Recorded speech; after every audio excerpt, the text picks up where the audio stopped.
নমস্কার বন্ধুরা, চলে আসলাম নতুন আরেকটা ভিডিও নিয়ে। তো প্রথমেই বলছি ভিডিওটা একটু বড় হবে, তোমরা সবাই কষ্ট করে দেখে নিও। কারণ তোমরা যদি এর মধ্যে কোনো জায়গায় ঘুরতে যেতে চাও তাহলে এটা তোমাদের জন্য খুব সুন্দর একটা জায়গা হবে।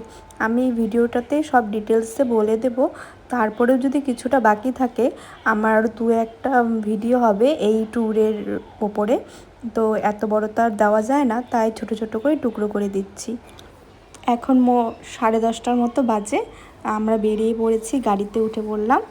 আর এখানে আমি, ভাই, আমার বর, মেয়ে আর আমার এক ভাগ্নে আর আমার ভাইয়ের দু ফ্রেন্ড। তো আমারই ক্লাসমেট ছিল ওরা, এখন ভাইয়ের বন্ধু হয়ে গেছে।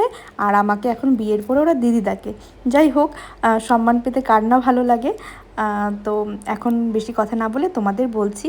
তো আমরা যাচ্ছি গুম্বাদারা, আর এখানে গাড়িতে উঠে আমরা ফুড স্যালাড খেয়ে নিই। তো আমরা শিলিগুড়িতে যেখানে ছিলাম সেখানেই আমরা গাড়ির ড্রাইভারকে বলে দিয়েছিলাম, আর গাড়িটা আমরা আগেই বুক করেছি। তো সেখানে আমরা কিছু অ্যাডভান্স টাকা দিয়েছিলাম। আর এই যে রাস্তাটা দেখতে পাচ্ছ, এখানটা খুব রিস্কি একটা জায়গা। যারা এইখানটায় যাওয়া আসা করে তারা হয়তো জানতে পারবে, এই রুটটাতে একদম গাড়ি থামে না, আর খুব রিস্কি একটা জায়গা। নদীর জলটা অনেকটা রাস্তায় চলে আসে, তারপরে রাস্তাটা একদম মানে ধসও নামে। তো আমি তো এই রাস্তায় কোনোদিনও আসিনি, আজকে প্রথম আসলাম। তা দেখতে পাচ্ছিলে কি নদীর যে জলের স্রোত, দেখেই সত্যি ভয় লাগছিল, আর এত আওয়াজ। যাই হোক, পাহাড়ি এলাকাতে গেলে না সত্যি মনটা এমনিতেই ভালো হয়ে যায়। তোমার আর নির্দিষ্ট কোনো পয়েন্টে যাওয়ার অপেক্ষায় থাকতে হবে না। এত সুন্দর সুন্দর ভিউ দেখতে দেখতে গেলে অটোমেটিক মানে যেই পয়েন্টে যাচ্ছি সেটার কথা মাথার থেকেই বেরিয়ে যায়। তো তারপরে আমরা এই ব্রিজটার নিচ দিয়ে যাচ্ছি। তো আমি ঠিকমতো সব জায়গার নামটা বলতে পারছি না, কারণ ড্রাইভারটা গাড়ি চালাচ্ছিল, বারবার ওনাকে জিজ্ঞেস করে বিরক্ত করাটাও আমি ঠিক একটা মনে করলাম না। আর এখানে দেখতে পাচ্ছ মেঘগুলো কি সুন্দর পাহাড়ের উপর দিয়ে ভেসে ভেসে যাচ্ছে। আমরা এখনও পাহাড়ের ওপরেই উঠিনি, আর এত সুন্দর সুন্দর দৃশ্য দেখতে পাচ্ছি।